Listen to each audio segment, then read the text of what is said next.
Welcome to Renegade Inc. After spending so much of his academic career systematically disproving the many myths peddled by mainstream economists, Professor Steve Keen has written a manifesto.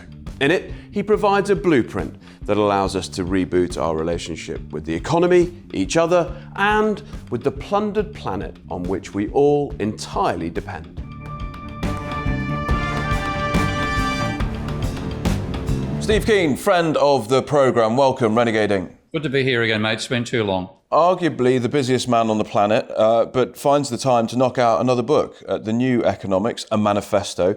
It's a follow-up, really, isn't it, to debunking economics, where you eviscerate the neoclassical school of economics. And now what you're saying is actually you're putting something down so we can debate it, we can talk about it. You're not just knocking down the old, you're building the new. Yeah, this is what's necessary, because you can criticise a dominant paradigm for as long as you bloody like. If you can't bring up an alternative paradigm, it's still going to stand there no matter how rotten its edifice might be. So the whole idea of this is to say there is an alternative. We can build macroeconomics. We can make comments about how the economy functions, give advice to politicians. We don't need anything in neoclassical economics, just like astronomers don't need anything from Ptolemy and the crazy vision that the Earth is the centre of the universe. When you say we don't need anything, that is a total and utter anathema to the average mainstream economist. They'll hear that and think, oh gosh, here we go, Keen's on it again. Are you sure that we don't need anything? Yes, I am. We might need some mathematical techniques we could get from statisticians anyway. That's really about it. Because if you look, like, for example, at the analysis of money, they have analysis of money which says you don't need to have money in your macroeconomics. You can leave money out, you can leave debt out, you can leave banks out.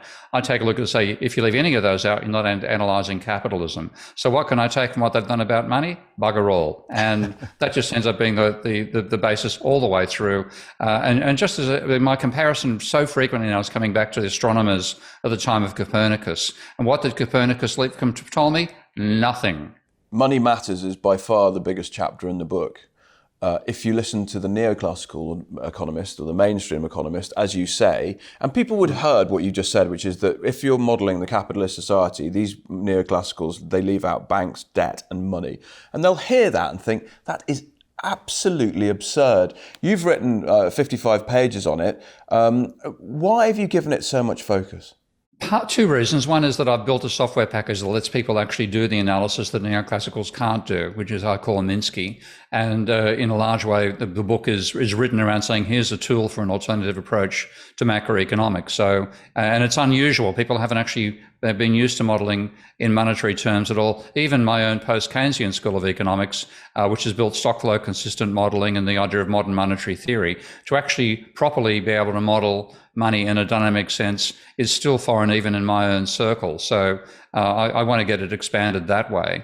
And it's also something which, once you go through it and you see what the neoclassicals argue, what they missed because of it, like, for example, missing little things like the global financial crisis, and you say, well, this is what you've left out, here's how you do it. So they've been saying for 2.5 centuries, you not only do you don't not need to model money in macroeconomics, you shouldn't do it. And I was going to say, well, you're wrong. And it took me 55 pages to finish saying why. David Graeber, the late, great David Graeber, you reference him in the notes about the barter myth. Can you just myth bust the barter myth? Yeah, this starts actually from Adam Smith. And Adam Smith, if you read The Wealth of Nations, at one point says that the defining feature of humanity is the propensity to truck and barter. He actually has a line saying, no one ever saw a dog make a rational and deliberate exchange of a bone with another dog. And so he said, what we do is we exchange objects with each other. So you might hand me a microphone, I might hand you a rice cooker. A rice cooker, there you go, a rice cooker, yeah. And it's a swap of one for the other. And that's the basis of society. Now, and that was just accepted by neoclassical economists, so that was how money actually evolved as a way of making barter easier. But when anthropologists went back in history, and David, both his own research and also reporting of the work of people like Michael Hudson and so on, went back and tried to find this world of barter, they found no society anywhere had ever functioned using barter. And David gives a wonderful example in the middle of the 19th century of detailed discoveries of the actual mechanisms by which goods were distributed in Indian societies, in American Indian. And it was women, particularly, I think of the Iroquois nation, the goods were distributed by women's councils.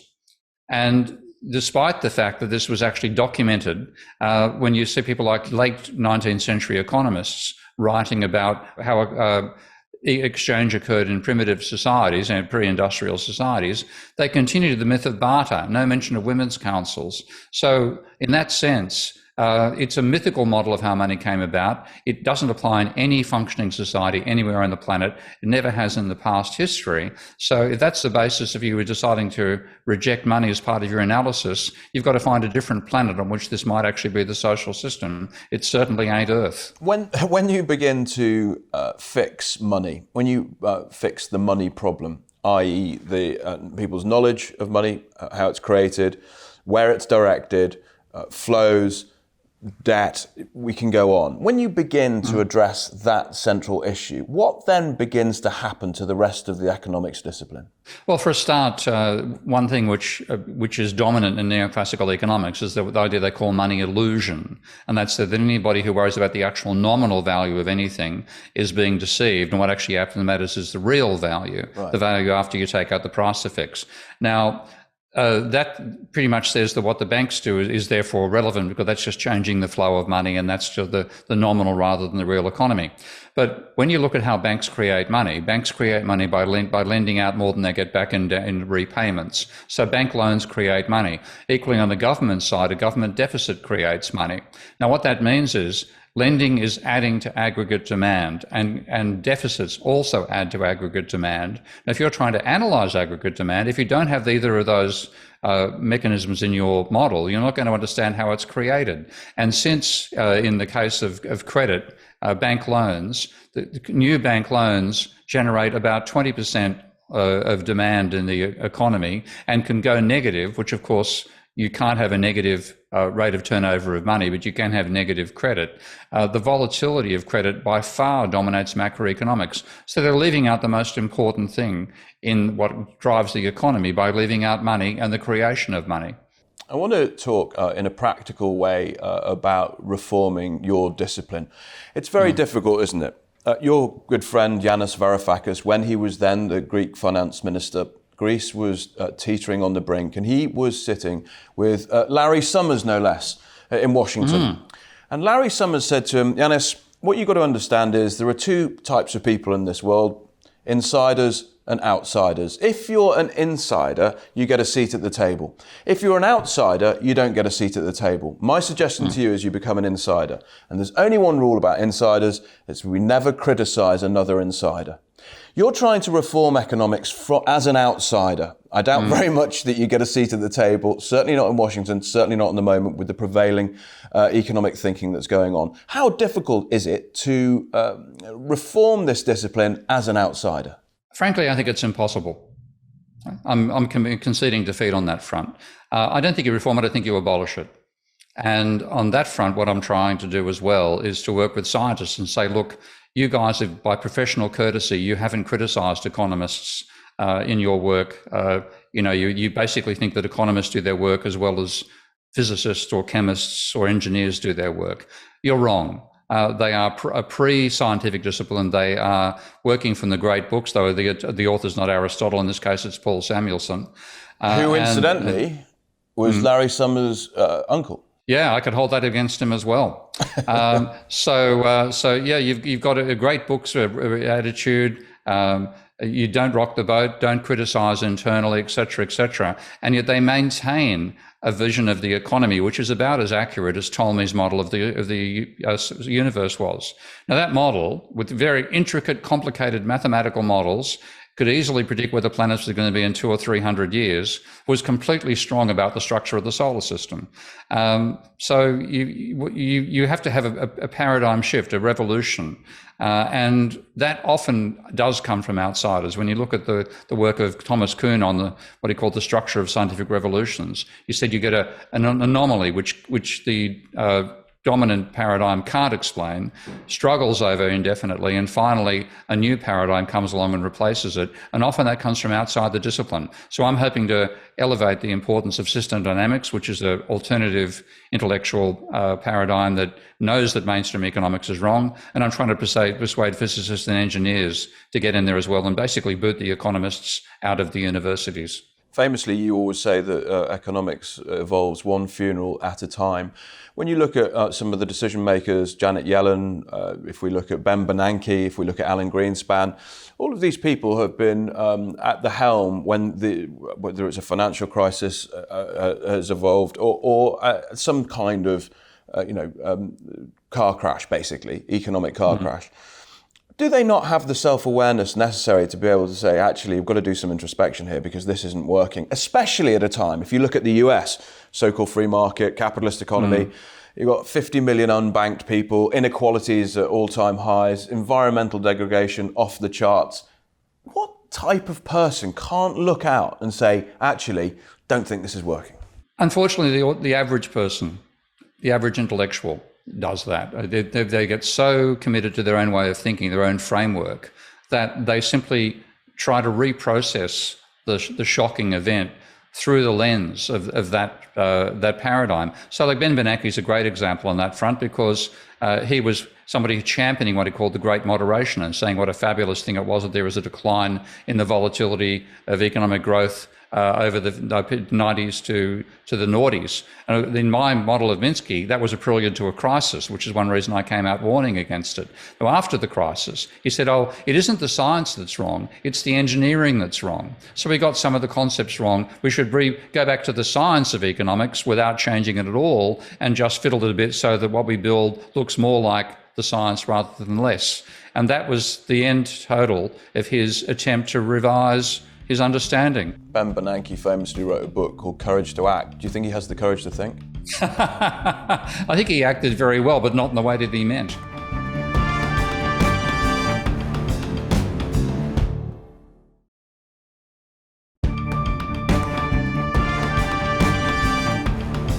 Steve Keen, welcome back, Renegade Inc. Steve, your new book, The New Economics, a manifesto. Pitch it to us and tell us why we should all read a copy. Well, I think the basic reason is that you're always told when you criticise an existing way of doing things, you say, well, what's your alternative?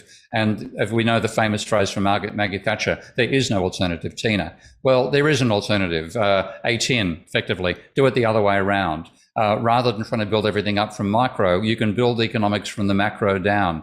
The structure of the economy largely determines what happens in it, not the behaviour of atomistic individuals, which is the way the mainstream thinks. So I've shown a way to think about the economy that means you can abandon mainstream economics without abandoning thinking about the economy. In fact, you can think far more clearly by abandoning the mainstream and doing what I advise in that book. The New Economics, a manifesto by Steve Keen. It's our book of the week. I've read it and I really recommend it. Steve, it's no secret that you think the neoclassical economist, the mainstream economist, is one of, if not the most dangerous person on this planet. Do you still stand by that? I do. In fact, even more so, particularly when looking at the work on climate change. Right. I thought back when I was looking at the financial crisis back in 2008 that they were dangerous to the financial health of the economy and the performance of the economy in terms of economic growth and so on. Once I saw what they did on climate change, I thought they're dangerous for the continued existence, not just of capitalism, but human society in general. So they're well-meaning. They genuinely mean good. They genuinely think they're helping. But with their analysis and their advice on what to do about climate change, they're likely to lead to the collapse of capitalism and maybe even the collapse of human civilization. They've got to go. It's either us or them. It's all very well, isn't it, for the neoclassical economists to get finance a bit wrong, which they have, admittedly. But when it comes to the environment, and this is something that I know is very close to your heart, it's a different argument. It's a different conversation, isn't it? William Nordhaus made a bunch of assumptions using neoclassical modelling, and you went through those assumptions and demolished them. What happened when you realised that those assumptions, that economic modelling was all false and based on falsehoods? What was your first reaction when you realised that? It's actually quite an amazing emotional reaction, because the point that I realized was actually reading a paper by a guy called Richard Toll called The Economics of Climate Change, or something of that title. It's written in 2009. And he had a line there saying that they were assuming that the relationship that holds between temperature and GDP today in one country, so say gross state product relationship with temperature in America. And they used there's a very weak relationship, of course. Florida's slightly poorer than New York. North Dakota's slightly poorer than New York. So you can draw a sort of inverted parabola. And that's literally what they did. They said, well, therefore, if temperature rises by 10 degrees, the GDP will fall by 20%.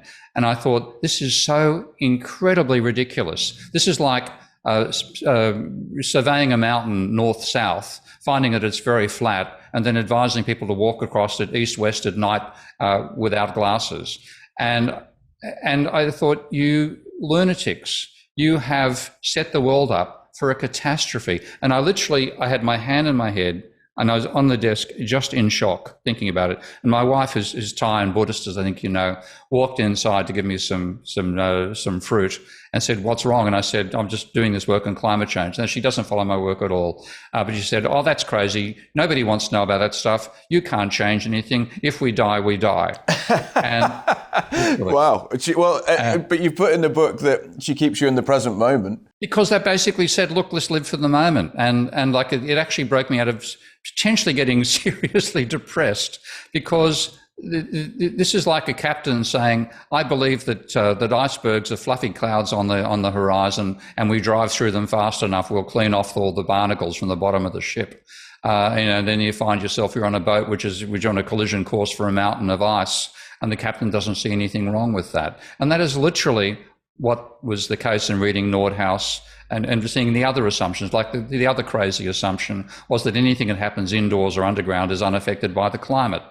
And that is a juvenile. When a guy who's got the imprimatur of a professor at Yale and ends up getting the bloody Nobel Prize for it says that, and then is advising people on climate change on the assumption that a roof will protect you from climate change, and that climate change is no worse than changing the temperature between New York and Florida, that is criminally negligent, frankly. And you might know that there are lawyers developing a crime of ecocide, which they intend applying to fossil fuel companies and so on.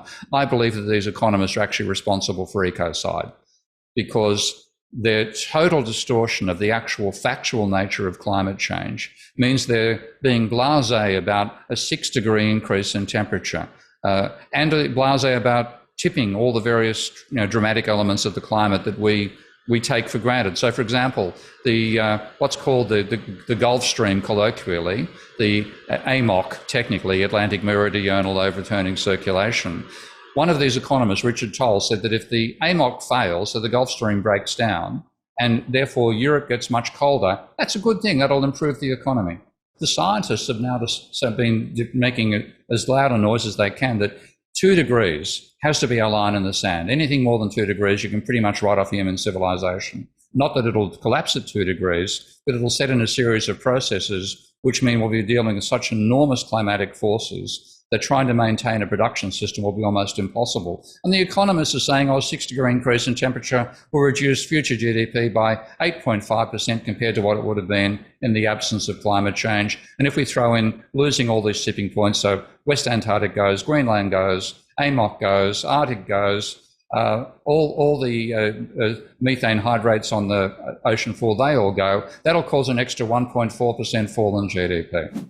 I'm Jojo Mehta, co-founder of Stop Ecocide International. We're an organisation that's been around since 2017 with one very simple purpose: to make ecocide, or mass destruction of nature, an international crime. Ecocide is a term that's been around for about 50 years, but it's only come into prominence in the last few years. Generally speaking, it's understood to mean mass damage and destruction of ecosystems, and there have been various working definitions over the years. But recently, just earlier this year, our foundation convened a panel of top international criminal and environmental lawyers from all around the world to draw up a definition, a legal definition, that could actually be proposed by governments at the international level, at the International Criminal Court, as a potential amendment to international crimes, adding it alongside genocide, war crimes, and crimes against humanity. The definition that emerged from this drafting process this year was very concise. It's just one sentence. Ecocide means unlawful or wanton acts committed with knowledge that there is the substantial likelihood of severe and either widespread or long-term damage to the environment being caused by those acts. While criminalising ecocide is a very precise strategic legal intervention, we believe the ramifications are actually really very broad.